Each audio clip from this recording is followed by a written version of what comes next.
Yo, yo, yo, it's me again. Ting! Hey, Mark Joseph. Kamusta, mga kaibigan? Tagal na. Tagal na walang balita. Ano kaya mapag-uusapan natin ngayon? Kulitan na naman.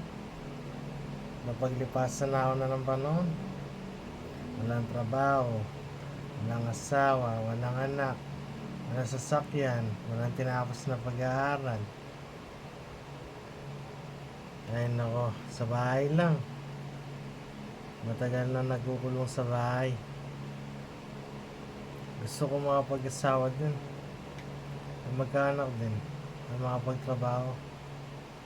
Pero ano nga ba? Pagpipilitan ko ba yon? Siguro nga pagpipilitan ko. Kung kaya ko, kapag kaya ko. Pero ano nga ba? Magtsatsaga na muna ako sa sarili ko ngayon, sa pamilya ko. Mamahalin ko sila. Para mahalin din nila ako. Tutulungan ko sila para tulungan din nila ako. Ay nako. Dami na naghihirap ah. Dami na matatanda. Dami na may pamilya, may sarili pamilya. Yung nanay tatay mo, kinakamusta mo ba? Baka gusto na nilang sumuko sa kakabuhay sa inyo. Ganon din nanay at tatay ko. Ay nako. Kaya huwag niyong disappoint mga magulang niyo. Noon din disappoint ko mga magulang ko ano nangyari sa akin. Na magkanda leche-leche buhay ko. Pero nandyan sila. Sila tumulong bumuo sa sarili ko.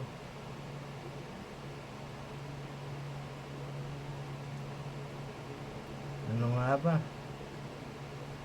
Kung magkakaproblema, sasapat ka ba? Sa palagay ko ako, sasapat na ako sa mga problema. Kayang-kaya ko na. Pero wag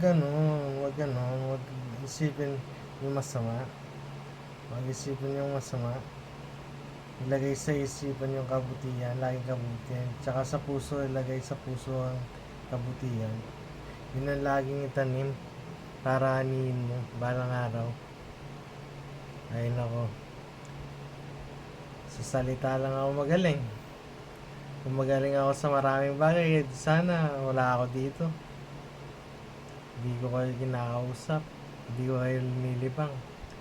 Halos lahat ng video ko, pinapanood ko. Ako mag-isa pag nahinip ko. Naalala ko mga ginagawa ko. Masaya naman ako sa ginagawa ko. Naalala ko, masaya din ako. Pero ano nga ba? Kapag dumating yung point na nalulungkot na ako, sinusumpong yung depression ko. Mag-isa ako sa kwarto, natutulog. Natulog lang ako. Araw-araw sa kwarto. Di ko kinakausap yung mga kasama ko sa bahay. Hindi naman dahil sa galit, kundi mood swing nga ba? Mood swing. Kesa naman magalit ako, yun na lang gawin ko. Mag-isa na lang ako. Gusto kong baguhin yun. Gusto kong baguhin yung mood swing ko. Gusto kong kausapin yung pamilya ko. Yung lola ko, yung tito ko, yung kapatid ko, yung tita ko, yung lolo ko. Tsaka yung iba pang relatives ko. Gusto ko silang kausapin. Nakakatulong din yun eh. Sa mga nangyari ngayon, ano nga ba, di ako updated, di ako nanonood ng balita. Ang dami na naalis sa akin, ang dami na nakasakripisyo. Ano magagawa ko, ganito na lang yung pinagagawa ko, ganito na lang nararanasan ko, ganito na lang ginugusto ko. Basta gusto ko magkaroon ng sariling pamilya, magkaroon ng asawa at anak, magkatrabaho, magkasasakyan din. Nangarap ako.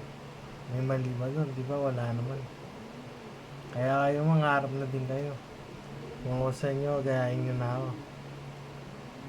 Lalo na sa mga kabataan dyan, naninigarilyo, uminom ng alak, nagnanasang ma-score sa babae, huwag nyo madalhin.